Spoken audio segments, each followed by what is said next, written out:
Hürmetli vatandaş, bugün leksiyalarımızı başlayımız.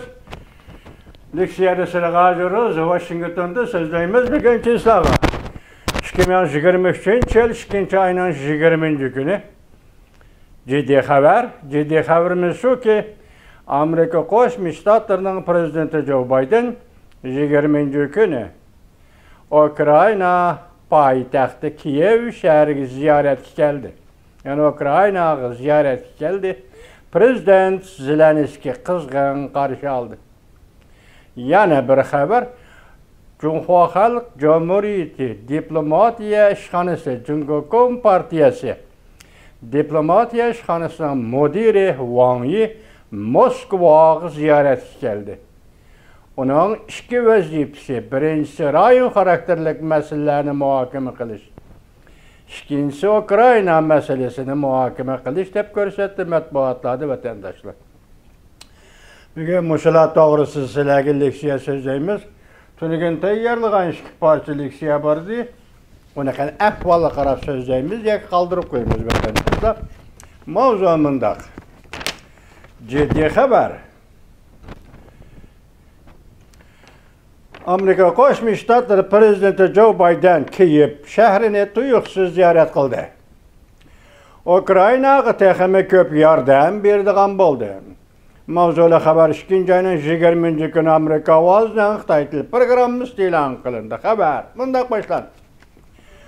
Amerika Qo'shma Shtatlarining prezidenti Joe Biden 2. ayning 20. kuni tuyuqsiz Kievga yetib kelib, xabar bermay turib Ukraynani ziyorat qildi. Prezident Joe Biden Ukrayna prezidenti Zelenskiy bilan ko'rishganda bunday ko'rsatdi. Amerika Ukraynani $500 million harbiy yordam bilan ta'minlaydi.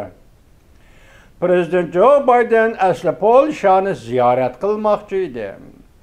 Rossiyaning Ukraynaga tajovuz qilib kirganiga 1 yil to'lgan kunlarda tuyuqsiz Kiev shahriga yetib kelib, Prezident Joe Biden o'zining va Amerika Qo'shma Shtatlarining Ukrayna armiya xalqining Rossiyaning tajovuziga qarshi ko'rishini qo'llaydiganligini ko'rsatdi. Prezident Joe Biden Ukraynaga ziyorat kelganda Ukrayna havo mudofaa tergov gujuklarining ovozi olamni bir oldi. Rossiya tarafdan har qanday bir ehtimollik ko'rilmadi. Prezident Joe Biden Kiev shahrida Malnskiy saroyini ko'zdan kechirganda bunday ko'rsatdi. 1 yil burun Rossiya Ukraynaga tajovuz qilib kirgan yillardagi kishilar Rossiya armiyasi Ukraynani tezda zabt qiladi deb ansirashgan.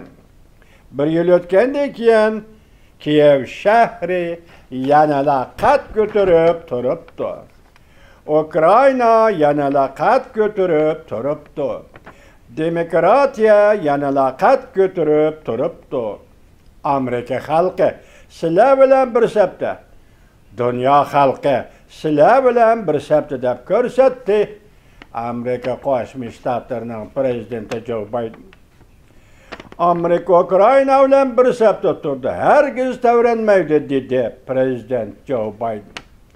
Sizning Ukraynani ziyorat qilishingiz butkul Ukrayna xalqini qo'llaganingizdir.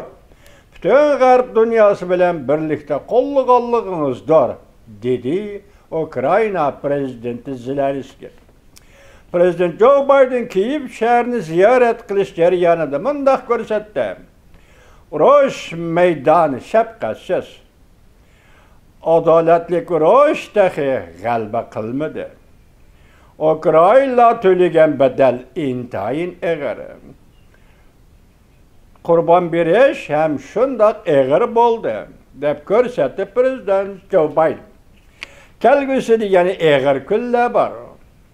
Rossiyaning nishoni Ukraynani xatardan Rossiyaning nishoni Ukraynani xaritadan o'chirib tashlash. Lekin Vladimir Putinning bo'ysundirish urushi azar mag'lub bo'ldi. Jungo matbuotlari bunday ko'rsatdi. Yana bir xabar vatandosh. Wang Yi Moskvaga yetib keldi. ikki xil vazifa bilan yetib keldi. Mavzuli xabar 2-ayning 20 kuni Bilimborg agentligida e'lon qilindi.